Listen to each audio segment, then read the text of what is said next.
नहीं, मेरी अगली जनरेशन आए और वो केवल इसको चलाए, लेकिन बिजनेस नहीं है, वो भी नहीं चलाएंगे, मेरे को लगता नहीं है, क्योंकि उनको पता है कि हमारे घर के खर्चे नहीं चल पाते हैं, तो वो भी इस बिजनेस में क्यों घुसेंगे। दी प्रिंट के यूट्यूब चैनल को सब्सक्राइब करें और ताज़ा अपडेट्स पाने के लिए बेल आइकन दबाएं। मैं टीकम चंद पहाड़ी। ये कैमरा 1860 का कैमरा मिंट कैमरे के नाम से जाना जाता है। इस कैमरे को पहले मेरे दादाजी चलाते थे, उसके बाद मेरे पिताजी चलाते थे। 19वीं सदी से लेके आज तक ये कैमरा चल रहा है।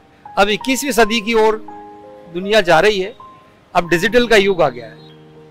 मैं 1977 से इस कैमरे पे काम कर रहा हूँ। जब मैं स्कूल पढ़ने जाता था तो बाबूजी के लिए टिफिन वगैरह जब लेके आता था तो मैं इस कैमरे को देखता था, तो ये मुझे एक पिंक सिटी में एक अजूबा लगता था। उस युग में ये कैमरा 19वीं सदी में स्कूल के जो स्टूडेंट हुआ करते थे, स्कूल के एडमिशन फॉर्म है, गांव के लोग जो लोन लिया करते थे, पासपोर्ट साइज की फोटोएं बनाई जाती थी।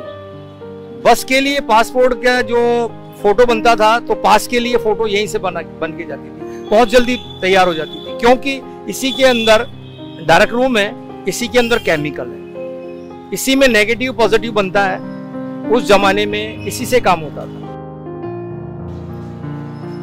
दरअसल यूनिवर्सिटी के फॉर्म में जयपुर की फेस्टिवल हुआ करती थी, जैसे तीज है, गणगौर है, बकरा ईद है, रक्षाबंधन है, तो उस जमाने में इसी कैमरे से बहुत जल्दी फोटो खिंचाया करते थे। इसके पीछे जो ब्लैक कपड़ा लग रहा है, वो ब्लैक कपड़े के लिए पासपोर्ट साइज के काम में आती थी। एक व्हाइट है जो बाहर जाने के लिए पासपोर्ट बनते थे, वो व्हाइट कपड़ा लगाते थे। और फेस्टिवल के लिए जो होता था तो पीछे बैकग्राउंड लगाते थे, जैसे ताजमहल है, हवा महल है, अन्य सिनेरिया है, वो इस तरह के हम बैकग्राउंड लगाया करते थे। ये जो चला बैकग्राउंड वाला सिस्टम, ये मेरे दादाजी और पिताजी की तक ही सीमित रहा। कई लोग इसको बहुत सलाम भी करते हैं, नमस्कार भी करते हैं, मुझे भी कहते हैं। मैं टीकम चंद पहाड़ी, मेरे को हिंदुस्तान की 125 करोड़ जनता में कोई नहीं जानता है, लेकिन जानने का, मेरा पहचानने का सबसे बड़ा है कि मुझे इस कैमरे से मेरी पहचान मिली है कि ये टीकम चंद फोटोग्राफर यहाँ बैठते हैं। मेरे दादाजी भी बैठते थे, मेरे पिताजी भी, और मैं भी अब बैठ रहा हूँ। मैं फिल्मों में हूँ, बुलबुलैया है, स्वदेशी रोमांस है। इसको शूटिंग में इसलिए लेते हैं कि इस कैमरे को बताने के लिए कि उस जमाने में ऐसे कैमरे से भी फोटोएं खींचती थी, और न्यूज़पेपर में भी आता है, वर्ल्ड फोटोग्राफी डे पे भी इस पे आता है। करीब करीब काफ़ी लोग इसको देख के आश्चर्यचकित हो जाते हैं कि क्या अभी भी ये जिंदा है। तो जो लोग इवेंट करते हैं वो मुझे यहाँ से संपर्क करके और वहाँ ले जाते हैं और इस पे फोटो खिंचवाते हैं। आज धरोहर है, बड़ी बड़ी जयपुर शहर में है, हिंदुस्तान में धरोहर है। वो धरोहरें क्यों पहचानी जाती है? एक विरासत के रूप में।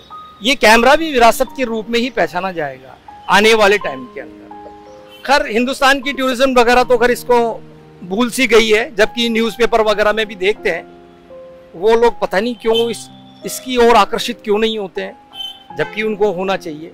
यूरोप के बंदे आते हैं जो कहते हैं कि हिंदुस्तान में इसकी कदर नहीं है, विदेशों में इसकी कदर है। अगर ये विदेश में चला जाए तो मैं ये कह रहा हूं कि वहां इतने लोग फोटो खिंचाएं कि शायद हिंदुस्तान के लोग।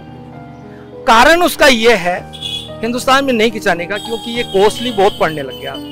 वजह ये होगी कि इसका पेपर केमिकल हिंदुस्तान में नहीं मिलता, सब बाहर से आ रहा है, विदेश से आ रहा है। मैं एक फॉरेनर है, उनसे कह के मंगवा लेता हूँ, वो भिजवा देते हैं, फ्रांस से आ रहा है। और कई फिल्में भी आ रही हैं जो कैमरों के अंदर जो स्टूडियो में काम में ली जाती थी। रॉली फ्लैक्स है, रॉली गार्ड है, जो स्टूडियो में काम में लिए जाते थे, फिल्में से ही फोटो खींची जाती थी। तो मैं वहीं से मंगा रहा हूँ और अरेंज वहीं से हो रहा है।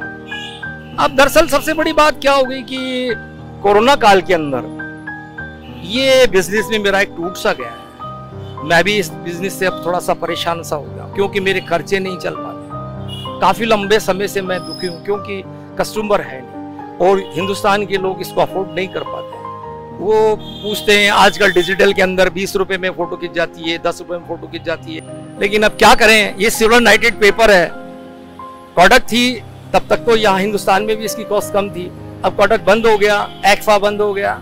2021 के अंदर ज़्यादा से ज़्यादा मैंने कोई 2 या 3 कस्टमर पकड़े हैं, वो भी कोई प्रोफेशनल फोटोग्राफर थे जो आए और उन्होंने एक आध बार फोटो बनवा ली। जब मेरा खर्चा ही नहीं निकल पा रहा है, पेट्रोल इतना महंगा है, कई चीज़ें इतनी हैं जो मैं अफोर्ड नहीं कर पा रहा हूँ कि जेब में से किराया नहीं दे पा रहा हूँ, मेरे बच्चों की फीस नहीं दे पा रहा हूँ, तो कई चीज़ें हैं जिसकी मैं लेके फिर मैं आना जाना भी बंद कर रखा हूँ। अर्निंग के लिए तो ऐसा ही है, कुछ लोगों से चला रहा हूँ थोड़ा बहुत ले दे के कि भाई कोई को चलेगा जब मैं दे दूंगा या मैं निकाल दूंगा पैसा थोड़ा बहुत, तो कुछ लोग दे भी देते हैं, कुछ मांगते भी नहीं है, तो ऐसे ही चल रहा है मेरा अभी। एक दिन में कम से कम 5-7 ग्राहक 10 ग्राहक तो आ ही जाते थे मेरे पास, इतना तो मेरे पास था। ये 2020 मार्च तक ही रहा बस, कोरोना से पहले, वो भी मार्च के लास्ट में जब इसकी जब शुरुआत हुई और उसी समय लोगों ने जैसे जैसे कहा और उसी दिन से मैंने बंद कर दिया।